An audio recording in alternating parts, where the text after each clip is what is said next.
Ito po muli si Father Dave sa ating Di po ba Father, that we may become a better person today than yesterday.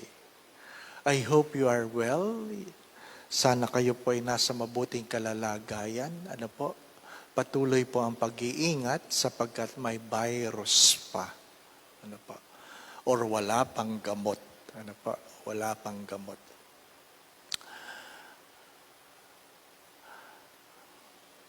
Pagka minsan, madalas, yung mga nagtatanong, gusto kong itanong, bakit mo tinatanong yan? Hindi mo ba talaga alam ang sagot? Or gusto mo makakuha ng sagot na gusto mong marinig? Anyway, kaya nga doon sa mga nagpapadala ng tanong, gusto kong itanong ito, hindi mo ba talaga alam? Maganda pong pagtuunan ng pansin yun. Ano po? It's good to ask questions, but it is also good that we try to examine ourselves. The goal is to make ourselves better today than yesterday. Ang tanong po sa umagang ito ay, bakit po October ang ginawang month of the Rosary? Bakit po ba ginawang month of the Rosary ang October? Ano po? Parang katulad ng, bakit po Wednesday ang Ash Wednesday? Parang ganun yan eh, di po ba? No? Ay kasi kung Tuesday, Ash Tuesday na yon, hindi bali na. Hindi. Minsan may nagtanong, marami nagtanong, ano po. Anyway, siguro nga, hindi nila alam. Why October is month of the Rosary? Number one, for one simple reason. Because October 7, we celebrate the feast of Our Lady of the Holy Rosary. October 7. Ano po bang meron ng October 7? If you look at your history, the battle in Lepanto between Christians and the Ottomans, the Turks, the Muslims, and even the Pope directed the Christians to pray and ask for the intercession of Our Lady that we win over this battle. Why? Because if the Christians will lose the battle in Lepanto, the Ottomans, the Muslim, will easily conquer Europe. Through the intercession of Our Lady, October 7, we win the battle. Actually, when the Holy Father knew about it, the first declaration was the feast of Our Lady of Victory.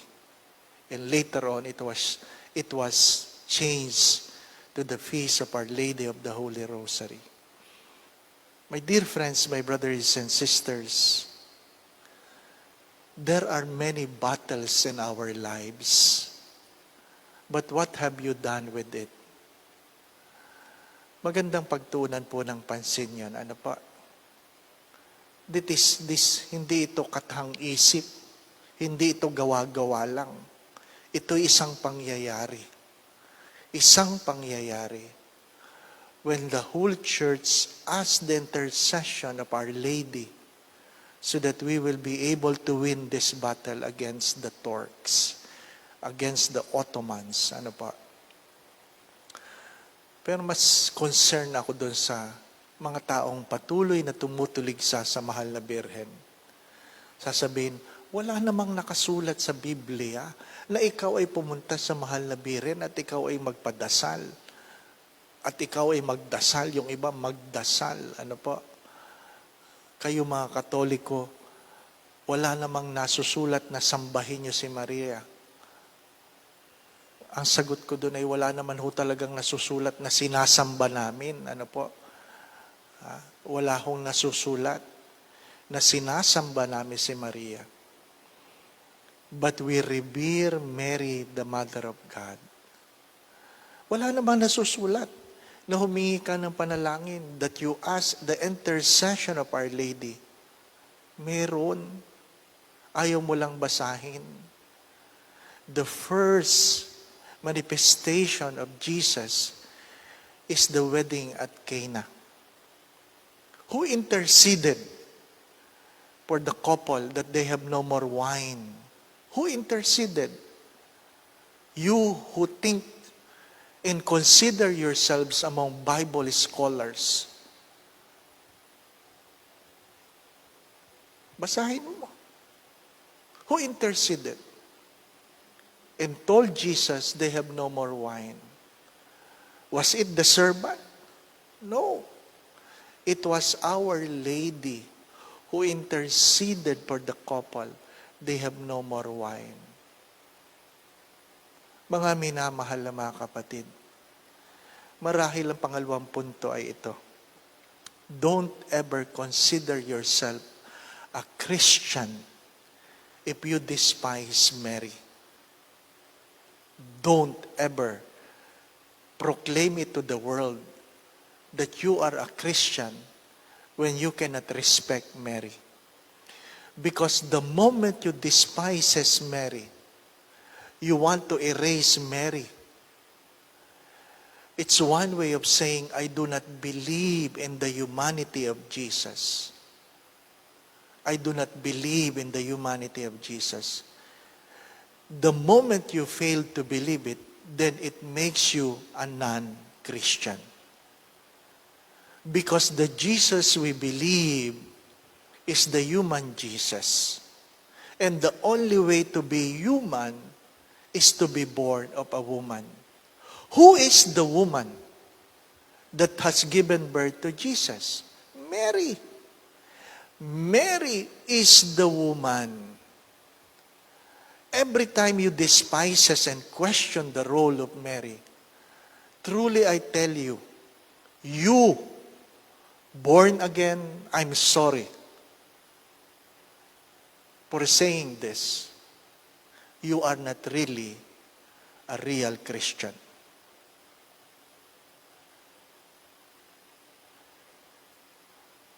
Palagi nyo lang inaano yung mga Katolikong hindi marunong makasagot sa inyo.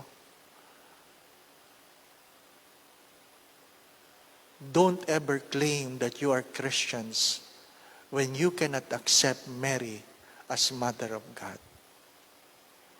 And please, stop telling Catholics that these are the things you are doing. This is what you are taught. No, we are not teaching that. We have never taught in the church that Mary should be worshipped. No one. That saints will be worshipped. No one was teaching. You can read the tenets of the faith of a Catholic Church. Kaya nga po, maghinay-hinay kayo.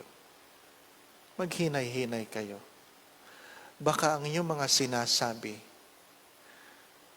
ang siyang nagdideklara ng inyong pagkatao. My dear friends, my brothers and sisters, it's good to be reminded. Again, we do not worship Mary. We do not worship the saints.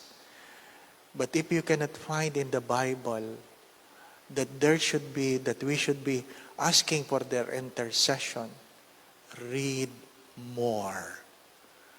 Don't just read what you want to find. Read what you ought to find. And remember this, my dear brothers, my dear sisters, if you look at the Gospel of St. John, if God will allow all these things, all that He has said and done, be put into writings, even the world cannot contain all the books that will keep what He has done. I hope and I pray, sana kasing gentle ako ni Father Jerry Orbos. Hindi Hindi ako ganun ka-gentle. Sorry. But the moment you despises our mother,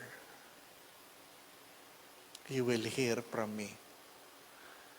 My dear friends, my brothers and sisters, sayang naman na merong nagdadasal sana para sa iyo. Hindi ka lumapit kasi nakinig ka sa sabi-sabi.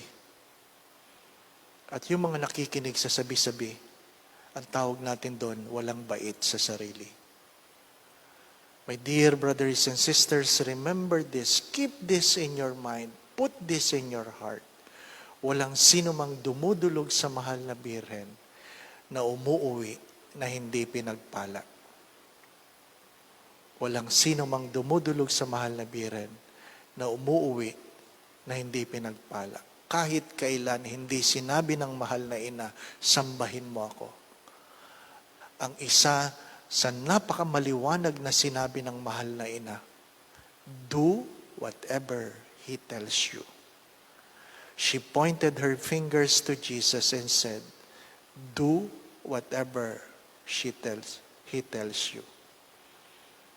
And in the last very few words of Jesus on the cross, remember this. Jesus was telling His disciples, behold your mother.